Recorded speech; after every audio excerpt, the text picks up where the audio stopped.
오늘 우리에게 주시는 하나님의 말씀은 마가복음 8장 11절로 13절 말씀, 마가복음 8장 11절로 13절 말씀입니다. 제가 말씀을 봉독하겠습니다.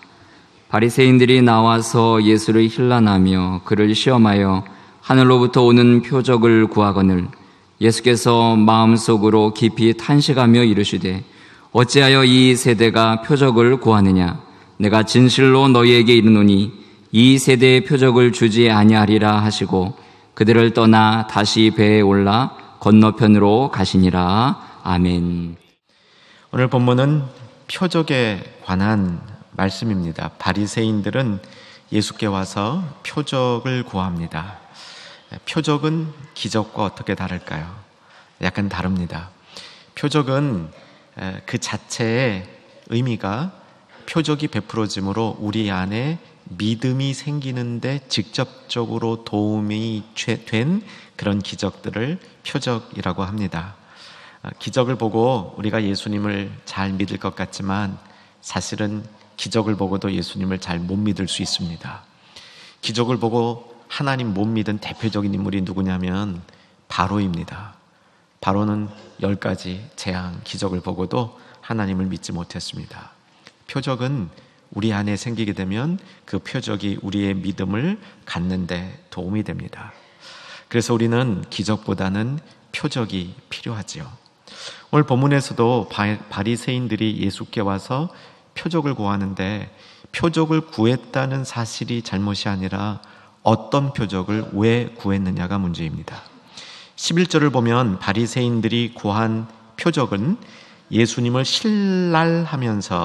힐난하면서 그를 시험하려고 표적을 구했는데 이 표적은 입증입니다. 예수께서 정말 하늘로부터 온 사람인지 스스로 증명해 보이라는 겁니다. 뻔하죠. 예수님이 무엇인가 증명해 보여도 이들은 그것을 받아들이지 않을 그런 그 마음이 그들에게는 가득 차 있는 모습을 볼 수 있게 됩니다. 바리새인들이 이렇게 표적을 구한 모습은 마치 예수님께서 40일 동안 광야에서 시험 받으실 때 마귀가 사탄이 예수님을 시험한 거하고 비슷합니다. 돌도로 떡이 되라 그러고 높은 산에서 뛰어내리라 그러고 세상을 다 보여주고 절하라 그러고 특별히 높은 곳에서 뛰어내리라, 이것은 큰 시험입니다. 예수님이 뛰어내리면 어떻게 했어요? 죽으셨겠어요? 사셨겠어요? 저는 사셨다고 믿어요. 딱 뛰어내려서 내가 이렇게 좀 놀라운 능력이 있다라고 입증해 보이면 마귀들이 고개를 폭 숙일 것 같으세요? 아니란 말이죠. 마귀는 이미 예수님이 하나님의 아들이신 것을 다 알고 시험하고 있었습니다. 그런데 바리새인들은 그거하고 조금 달라요. 예수님이 어떤 입증을 하여도 예수님을 믿지 않으려고 작정을 하고 시험을 하고 있다는 점에서 다른 겁니다. 여러분, 이런 얘기 들어보셨을 것 같아요. 홍수가 났습니다. 그래서 물이 막 밀려오니까 지붕으로 도망을 갔어요. 이분이 하나님을 믿는 신자랍니다. 그래서 기도했습니다. 하나님 살려주세요. 응답받았습니다. 그래, 내가 곧 너를 구출하리라. 조금 있다가 보트가 왔습니다. 보트가 와서 어서 타세요. 위험해요. 이분이 뭐라 그런지 아세요? 걱정 마시고 가세요. 하나님이 나를 구해주실 겁니다. 조금 있다가 진짜 위험해졌습니다. 막 이제 집이 다 무너지게 됐어요. 헬리콥터가 나타났습니다. 이제 마지막입니다. 제발 좀 타세요. 걱정 마세요. 하나님이 나를 구해줄 겁니다. 그러면서 물에 휩쓸려 가다가 하나님을 원망했다. 그런 얘기, 웃자고 하는 얘기입니다. 그러나 우리 신앙이 이런 모습이 많이 있는 거죠. 잘못된 표적을 구하는 모습이 바리새인들의 모습과 비슷한 점이 있습니다. 자, 오늘 본문 다시 한번 읽어봅니다. 11절 눈으로 따라와 주시면 바리새인들이 나와서 예수를 힐난하며 그를 시험하여 하늘로부터 오는 표적을 구하거늘 입증해달라 요청한 겁니다. 12절 반만 읽겠습니다. 앞에 반 읽겠습니다. 시작. 예수께서 마음속으로 깊이 탄식하며 이르시되 어찌하여 이 세대가 표적을 구하느냐. 여기까지. 그 다음에 계속 이어나가면 표적을 주지 아니하시겠다 얘기합니다. 이것은 예수님이 역설적으로 말씀하신 것이죠. 예수님은 표적 주시길 원합니다. 그런데 이 세대 앞에 특별히 바리새인처럼 시험하는 표적은 그들에게 주지 않으시겠다라고 말씀하시는 겁니다. 왜 그럴까요? 두 가지로 간단히 살펴봅니다. 첫 번째는 표적을 예수님께 구했던 이 바리새인들은 구약에 아주 이들과 똑같은 닮은 꼴인 모형이 있습니다. 누구냐면 광야에서 모세, 하나님을 시험하던 백성들입니다. 그 백성들 중에 하나님이 보여줄 거 다 보여줬는데 구름기둥, 불기둥으로 다 보여줬는데도 계속 입증해 달라는 거예요. 하나님 좀 보여주세요. 하나님 좀 보여주세요. 보여줬는데 계속 어린아이와 같이 이런 보여달라는 신앙을 요구하는 거죠. 한번 자막으로 보겠습니다. 신명기 32장 5절을 보면 이들을 성경이 뭐라고 얘기하는지 확인해 봅니다. 읽습니다. 그들이 여호와를 향하여 악을 행하니 하나님의 자녀가 아니요 흠이 있고 삐뚤어진 세대로다. 그렇기 때문에 하나님을 알 수 없는 세대라고 얘기하고요. 출애굽기 17장 2절에 보면 물이 없다고 모세에게 항변하는 자들을 향하여, 역시 자막으로 보겠습니다. 출애굽기 12장 2절 읽습니다.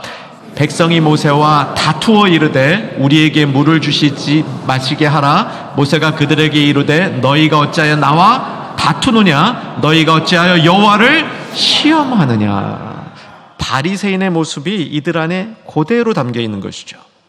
또 예수님께서 표적을 주시고자 하지만 바리새인들이 원하는 표적을 주지 않은 이유는 믿음의 원리가 다음과 같기 때문입니다. 여러분, 믿음은 어디서 오죠? 믿음은 들음에서 나며 이렇게 알고 있죠. 그런데 여러분, 믿음은 하나님이 주신 선물입니다. 내가 스스로 믿음을 가질 수가 없어요. 믿음을 내가 막 가질 때 내가 노력한 것 같아요. 그런데 믿음을 다 갖고 나오고 보면 이게 내가 내 공로로 가진 게 아니구나. 하나님이 선물로 주신 것이구나. 이렇게 알게 됩니다.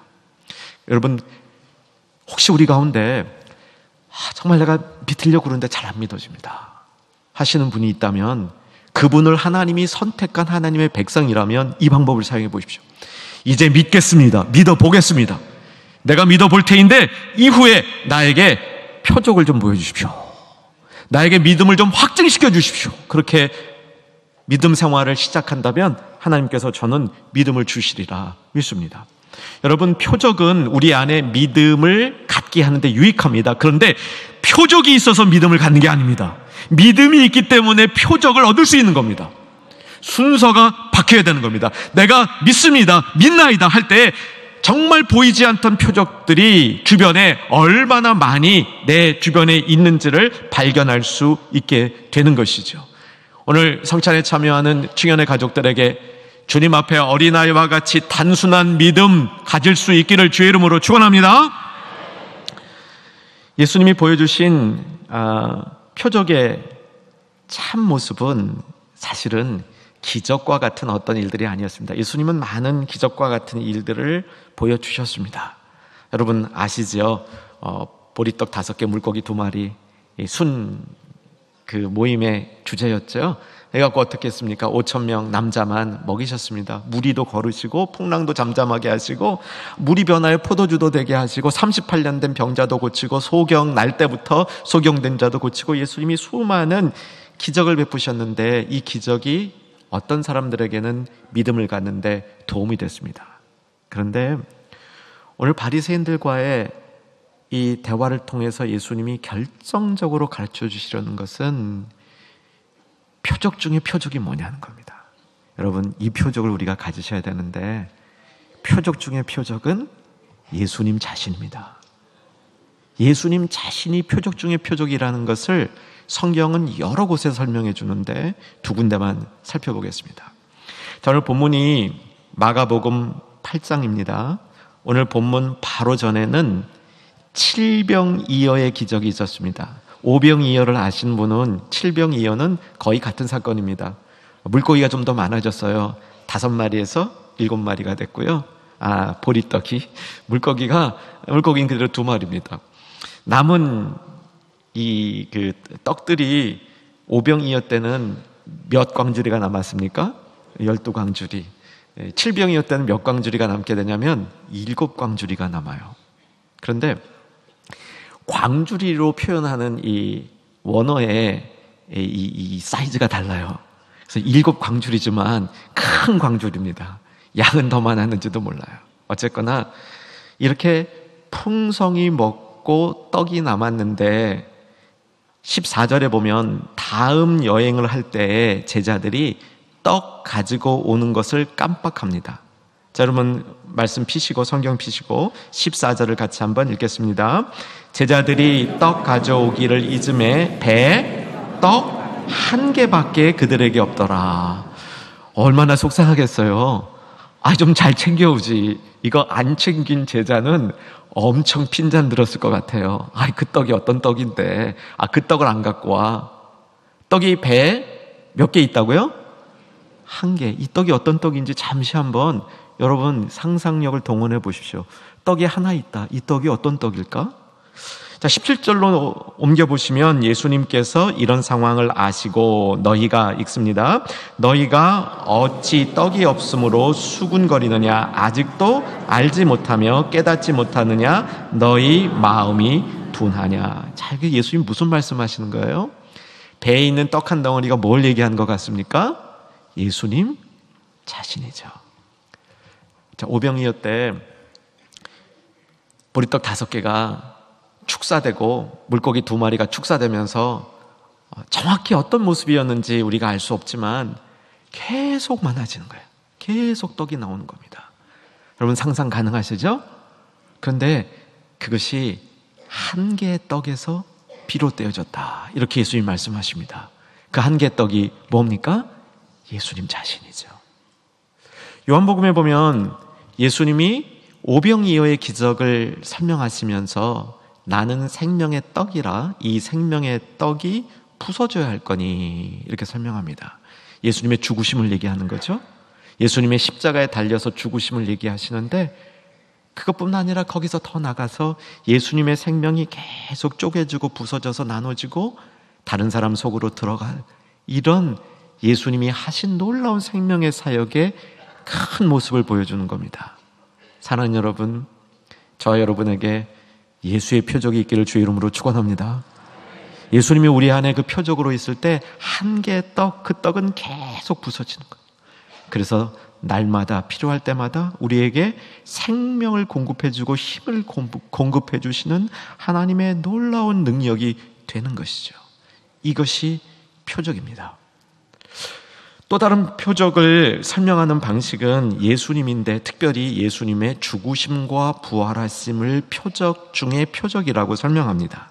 자, 이제 성경을 피시겠는데 요한복음으로 갑니다. 요한복음 2장 18절 144쪽 144쪽 요한복음 2장 18절 예수님께서 성전을 깨끗하게 청결하십니다. 성전 안에서 장사하는 사람들을 내모른 다음에 그 다음에 그 사건 이후에 18절을 보시면 유대인들이 예수님에게 도전을 합니다. 제가 읽습니다. 이에 유대인들이 대답하여 예수께 말하기를 내가 이런 일을 행하니 무슨 표적을 우리에게 보이겠냐? 네가 진짜 하나님으로부터 온 사람이라는 것을 입증해 보여라 라고 얘기를 하는 겁니다. 자, 19절에 같이 읽습니다. 시작. 예수께서 대답하여 이르시되 너희가 이 성전을 헐라 내가 사흘 동안에 일으키리라. 사람들이 펄펄 뛰죠. 이게 40년 지은 성전을 네가 무슨 재주로 사흘 만에 다시 짓겠느냐. 21절에 우리가 알고 있는 대로 예수님이 답하신 겁니다. 21절 22절 읽습니다. 그러나 예수는 성전된 자기 육체를 가리켜 말씀하신 것이라 죽은 자 가운데서 살아나신 후에야 제자들이 이 말씀하신 것을 기억하고 성경과 예수께서 하신 말씀을 믿었더라. 여러분, 표적의 결과는 믿었더라로 끝나는 겁니다. 그런데 그 표적이 뭐냐면 우리 눈에 기이한 기적적인 현상을 의미하는 것이 아니라 그 중에 최고인 예수님의 죽으심과 부활, 이것이 표적 중에 표적이라고 말씀하시는 겁니다. 여러분, 요한복음에는 표적이 많이 나옵니다. 오늘 마가복음은 우리가 다루고 있는데 마가복음에는 표적이란 말이 딱 한 번밖에 안 나와요. 나머지는 다 기적입니다. 누가하고 마태는 조금 더 많이 나고요. 요한에는 표적이 많이 나오는데 요한복음을 연구한 학자들이 이렇게 결론 내립니다. 요한복음에 나오는 모든 표적들은 결국 하나의 표적으로 집중되는데 그 표적이 뭐냐면 예수님이 십자가에 달리시고 운명하셨을 때 밑에 있던 군병이 긴 창으로 예수님의 옆구리를 푹 찌르죠. 그때 뭐와 뭐가 쏟아졌다? 물과 피가 쏟아졌다. 이게 요한복음이 보여주는 최고의 표적이라는 겁니다. 예수님의 죽으심, 그 뒤에 담겨있는 부활의 예표가 최고의 표적이라고 말씀해 주고 있는 것이죠. 사랑하는 여러분, 오늘 우리는 바리새인식의 표적이 아니라 예수님이 주시는 바로 그 표적을 우리 안에 담아보는 것, 이것이 우리의 소망입니다. 오늘 말씀 이후에 진행될 성찬을 통해서 예수님이 그 몸, 예수님의 피, 이것을 생명, 포혈로 믿고 먹고 마실 때 그것이 우리 안에 가장 중요한 표적이 된다는 사실을 먼저 이 말씀을 통해서 믿으시기를 주 안에서 소망합니다. 그리고 성찬을 통해서 정말 경험하실 수 있기를 주 안에서 소망합니다. 저는 본문을 조금 더 살펴보면 12절 앞부분에 예수께서 어디에서 마음속으로 깊이 탄식하시면, 그러니까 남들은 구별을 못한 겁니다. 남들은 인식을 못했는데 이렇게 바리새인이 표적을 잘못 구하는 모습을 보면서 잘못된 신앙의 길로 가는 것을 보면서 예수님께서 마음속에 어떻게 했다고요? 깊이 탄식하셨다. 제가 깊이 탄식하셨다는 것을 특별히 강조하는 이유가 있습니다. 우리가 신앙생활을 잘 할 수 있는 길 가운데 한 가지가 뭐냐면 예수님이 어떻게 느끼시는가를 같이 느껴보는 거예요. 여러분, 이거는 우리의 신앙을 아주 풍성하게 만들 수 있는 방법입니다. 축복합니다. 예수님이 느끼시는 대로 느끼시는 저와 여러분 되기를 주의 이름으로 축원합니다. 그런데 깊이 탄식하셨다, 이 말은 딱 한 번 쓰이는 거예요. 이 자리에서, 성경 전체에서 딱 한 번 써요. 깊이 탄식하셨다. 탄식했다는 말은 깊이 빼고 탄식했다는 말은 한 번 더 나옵니다. 그럼 저 앞에 마가복음 7장에서 소경 에바다 사건 때 예수님이 탄식하세요. 한숨을 쉬셔요. 여러분, 가끔 한숨 쉬십니까? 저도 가끔 쉬는 것 같아요. 저도 모르게 쉬는 것 같아요. 그런데 아마 의학적으로 한숨도 몸의 어떤 기관이 망가져서 그게 나오는 것이다, 이렇게 볼 수 있다 그럽니다. 근데 예수님이 여기서 쉬는 깊은 탄식은 예수님의 영혼이 상처받은 거예요. 저는 성경 전체에서, 신약 성경에서 이렇게 강렬하게 예수님의 감정이 표현되는 것이 또 있을까? 제 경험은 없는 것 같아요. 가장 강한 예수님의 감정이 표현되는 겁니다. 비슷한 자리들은 있습니다. 예수님이 십자가에서 마지막 운명하실 때 엘리 엘리 라마 사박다니, 나의 하나님 왜 나를 버리시나이까 말씀하셨던데, 겟세마네 동산에서 기도하시면서 땀방울이 핏방울 되듯이 기도하실 때 그때 주여 이 잔을 내게서 거두어 가시옵소서, 이렇게 기도하실 때 예수님의 감정은 최고조에 달했던 것 같아요. 그런데 그때에는 예수님이 너무 힘드시고 어려웠지만 바로 목전에 있는 인류 구원이라는 대사명의 완수라는 즐거움이 같이 있으셨던 것 같아요. 또 어떤 분들은 이렇게 얘기합니다. 요한복음 11장 33절인데 안 찾으셔도 돼요. 죽은 나사로가 죽었다는 소식을 듣고 예수님이 그에게 갔을 때 마리아하고 주변 사람들이 애통해하는 모습을 보면서 예수님이 느꼈던 감정인데 굉장히 해석하기가 힘든, 설명하기가 힘든 그런 감정이 거기에 나와 있어요. 들어보세요. 예수께서, 그가 마리아입니다, 우는 것과 또 함께 하는 유대인들이 우는 것을 보시고 심령의 비통이 여기시고 불쌍히 여기사. 이거하고 비슷한 감정이에요. 그런데 이것은 동료를 향한 마음이잖아요. 근데 오늘 예수님이 깊이 탄식한 것은 뭡니까? 예수님을 힐난하며 믿지 아니하며 잘못된 믿음을 가진 세대들, 표적을 보여줘도, 어쩌면 예수님의 부활이라는 표적을 보여줘도 믿지 않을 그 세대를 미리 내다보면서 예수님이 느끼는 감정이 아닌가 생각해 봅니다. 사랑하는 여러분, 오늘 성찬에 임하시면서 우리도 이런 예수님의 감정을 한번 같이 공감해 볼 수 있기를 주 안에서 소망해 봅니다. 정말 예수님이 탄식하신 그 탄식은 부분적으로 나 때문에 생긴 것일 수 있습니다. 그리고 이 시대를 향하여 예수님이 갖고 있는 그 탄식의 마음, 우리가 느껴볼 때 우리에게 또 다른 유익이 있습니다. 어떤 유익이냐면, 예수님이 탄식하지 않게 우리가 바른 표적을 갖고 바른 신앙생활하면 얼마나 기뻐하실까? 반대를 보며 반대가 안 되는 우리 모습 속에 기뻐하실 예수님을 보는 겁니다. 여러분, 우리가 정말 가져야 될 표적은 떡 한 덩어리면 족하다, 예수님 한 분이면 족하다, 그분의 죽으심과 부활이 그 이상의 표적과 기적, 내 믿음의 근거는 없다, 이런 순수하고 절대적인 신앙을 가질 때, 그런 신앙을 못 가진 세상을 향하여 예수님이 깊이 탄식하시는 그 반대의 모습으로 그런 신앙을 가진 우리들을 향하여 참으로 기뻐하실 예수님을 우리 마음속에 다져볼 필요가 있는 것이죠. 유대인들은 표적을 구했습니다. 사실 이것은 어리석은 일은 아닙니다. 표적은 우리 가운데 신앙을 확증시켜주는 요소입니다. 다만 무엇이 우리에게 표적인가가 문제입니다. 여러분, 예수님은 진짜이십니다. 바리새인들은 예수님이 진짜인가를 계속 확인한 거예요. 그런데 우리는 믿을 수 있지 않아요? 예수님은 진짜이시다. 고백 되십니까? 예수님이 진짜이신 것은 예수님 스스로 하시는 말씀 속에서 우리는 그 사실을 깨달아 볼 수 있습니다. 나는 길이요 진리요 생명이니. 여러분, 세상에 어떤 철학자, 어떤 지식인이, 어떤 능력자가 내가 길이라고 얘기합니까? 내가 길을 보여주겠다. 누가 내가 진리라고 얘기합니까? 내가 진리를 가르쳐 주겠다, 진리 앞으로 인도해 주겠다. 누가 내가 생명이라고 그럽니까? 내가 생명을 가질 수 있도록 도와주겠다 그러지.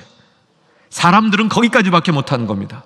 그런데 진짜 하나님의 아들, 우리의 구원자, 세상의 통치자, 나의 인생의 주인 예수 그리스도는 내가 길이요 진리요 생명이라 라고 선포하시는 겁니다. 여러분, 이를 인정하고 이를 고백할 수 있다면 내게 표적이 있는 겁니다. 내게 표적은 예수 그리스도의 살과 피, 이를 내게 확증해주는 내 안에 계신 성령님께서 입증해 주시는 겁니다. 기도하겠습니다. 살아계신 아버지 하나님, 우리 안에 표적이 있음을 확인하게 하여 주시옵소서. 이제 성찬을 통해서 주님께서 우리 안에 있는 믿음을 더욱더 확증하여 주시옵소서. 예수님 이름으로 기도 올리옵나이다. 아멘. 찬송가 228장 1절과 4절 찬양하심으로 성찬 예식을 거행하겠습니다.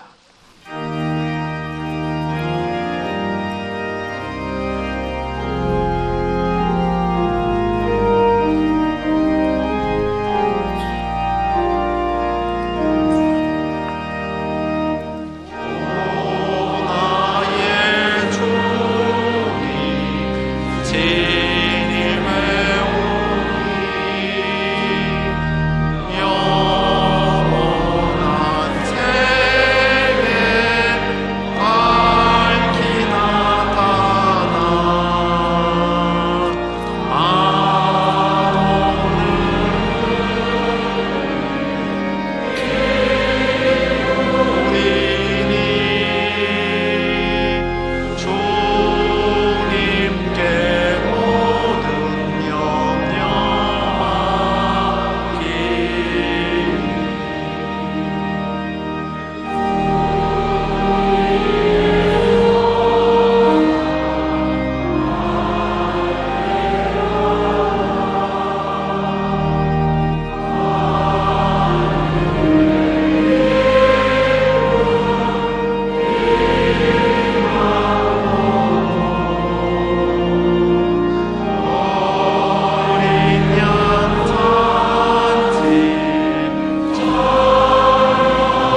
성찬 예식은 우리 주님께서 친히 제정하신 은혜의 방편입니다.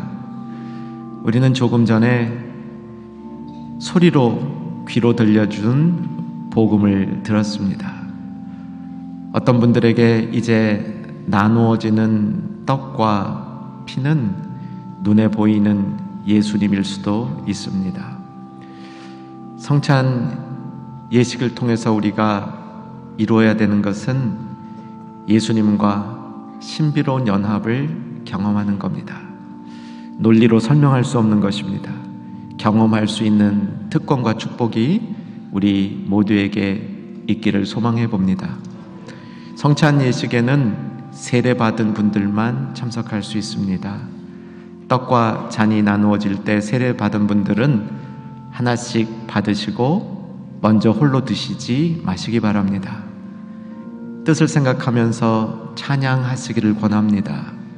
찬양하시다가 은혜 되시면 기도하시고 묵상하셔도 좋겠습니다.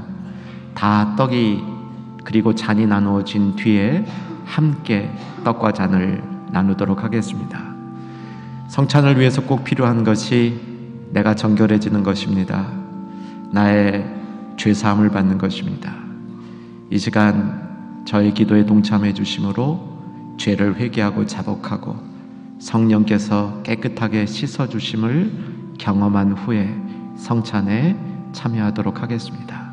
기도합니다. 살아계신 아버지 하나님, 말과 생각과 행동으로 지은 모든 죄를 주님 발 아래 내려놓습니다. 주님께서 이것을 이미 아셨고 이것을 가지고 있는 내 안에 있는 죄성도 주님이 아시오니 주여 도말하여 주시옵소서. 성령의 능력으로 깨끗하게 씻어주시고 말씀으로 새롭게 창조하여 주시옵소서. 이제 주님 앞에 깨끗한 심령으로 나가기를 소원합니다. 아버지 하나님, 떡과 피를 마신 후에 그리스도와 연합되게 하시고 그 이후에 우리의 삶 더욱 정결한 것으로 삼아 주시옵소서. 예수님 이름으로 기도하옵나이다. 아멘. 이제 떡을 나누겠습니다.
마음을 다해 고백합니다. 십자가, 십자가,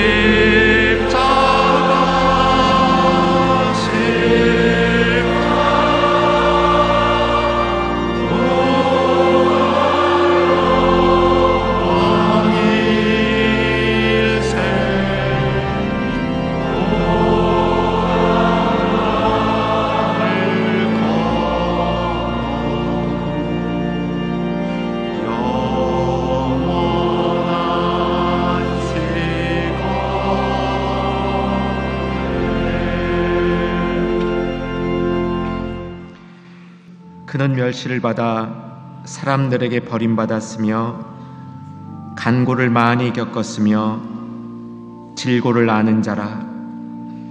마치 사람들이 그에게서 얼굴을 가리는 것 같이 멸시를 당하였고 우리도 그를 귀히 여기지 아니하였도다. 그는 실로 우리의 질고를 지고 우리의 슬픔을 당하였거늘 우리는 생각하기를 그는 징벌을 받아 하나님께 맞으며 고난을 당한다 하였노라. 그가 찔림은 우리의 허물 때문이요 그가 상함은 우리의 죄악 때문이라. 그가 징계를 받음으로 우리는 평화를 누리고 그가 채찍에 맞음으로 우리는 나음을 받았도다. 형제자매 여러분, 우리가 가지고 있는 이 작은 떡은 예수님의 몸을 상징합니다.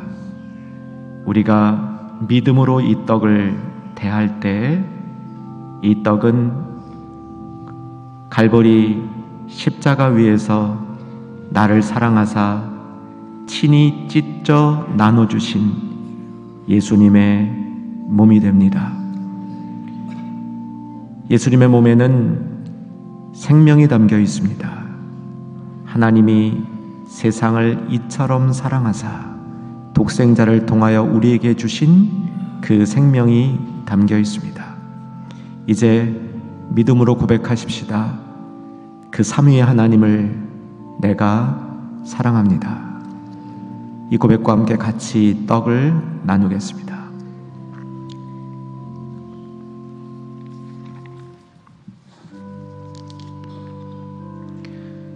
내가 너희에게 전한 것은 주께 받은 것이니 곧 주 예수께서 잡히시던 밤에 떡을 가지사 축사하시고 떼어 이르시되 이것은 너희를 위하는 내 몸이니 이것을 행하여 나를 기념하라 하시고 식후에 또한 그와 같이 잔을 가지시고 이르시되 이 잔은 내 피로 세운 새 언약이니 이것을 행하여 마실 때마다 나를 기념하라 하셨으니 너희가 이 떡을 먹으며 이 잔을 마실 때마다 주의 죽으심을 그가 오실 때까지 전하는 것이니라. 이제 잔을 나누겠습니다.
하신 분 손들어 펴 주시기 바랍니다.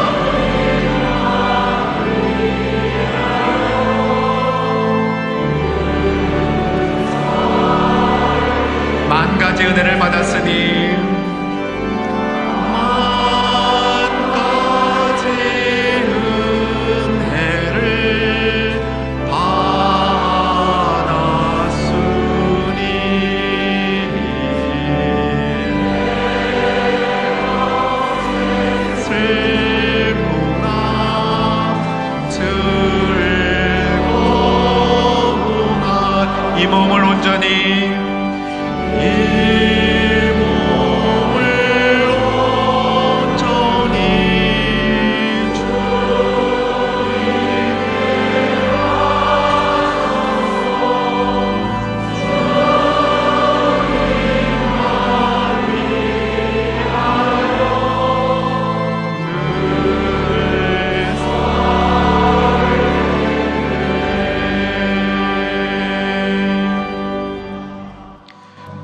진실로 너에게 이르노니 내가 곧 생명의 떡이라. 나는 하늘에서 내려온 살아있는 떡이니 사람이 이 떡을 먹으면 영생하리라. 내가 진실로 진실로 이르노니 인자의 살을 먹지 아니하고 인자의 피를 마시지 아니하면 너희 속에 생명이 없느니라. 내 살을 먹고 내 피를 마시는 자는 영생을 가졌고 마지막 날에 내가 그를 다시 살리리니 내 살은 참된 양식이요 내 피는 참된 음료로다. 내 살을 먹고 내 피를 마시는 자는 내 안에 거하고 나도 그의 안에 거하나니 살아계신 하나님께서 나를 보내심에 내가 아버지로 말미암아 사는 것 같이 나를 먹고 마시는 그 사람도 나로 말미암아 살리라. 형제자매 여러분, 우리가 가지고 있는 잔에는 예수님의 피, 보혈이 담겨 있습니다. 보혈은 우리의 모든 죄를 사하여 주고 우리의 모든 허물을 덮어주며 우리의 상처를 치유하여 줍니다. 무엇보다도 우리는 이 보혈로 하나님의 영광의 보좌에 이르는 길이 열려 있고 그 길로 나아갈 수 있는 권세를 갖게 됩니다. 사는 여러분, 보혈을 흘리기까지 우리를 위하여 아버지의 뜻을 이루신 구주 예수 그리스도께 감사하십시다. 그리고 우리의 구원을 이루신 삼위 하나님께 찬양을 돌리십시다. 감사의 고백과 찬양의 고백과 함께 같이 잔을 나누겠습니다.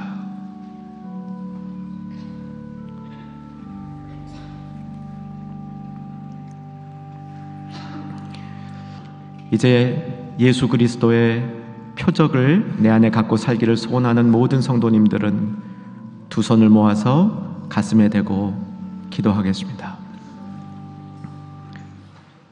살아계신 아버지 하나님, 생명의 떡을 먹고 생명의 음료를 마시고 이제 주님 앞에 새로워진 영과 마음과 몸으로 주님 앞에 기도합니다. 주님의 사람으로 살기를 소원합니다. 주님의 표적을 가진 주의 일꾼으로 살기를 소원합니다. 내 삶의 자리가 변화될 수 있도록 역사하여 주시옵소서. 특별히 우리 가운데 육적으로 연약한 성도가 있다면 주님의 생명의 몸과 보혈의 피로 씻겨주셔서 건강케 하시고, 아버지 삶의 자리가 힘이 힘든 주의 형제자매가 있다면 주의 능력으로 그 자리를 변화시켜 주시옵소서. 예수님 이름으로 기도 올리옵나이다. 아멘.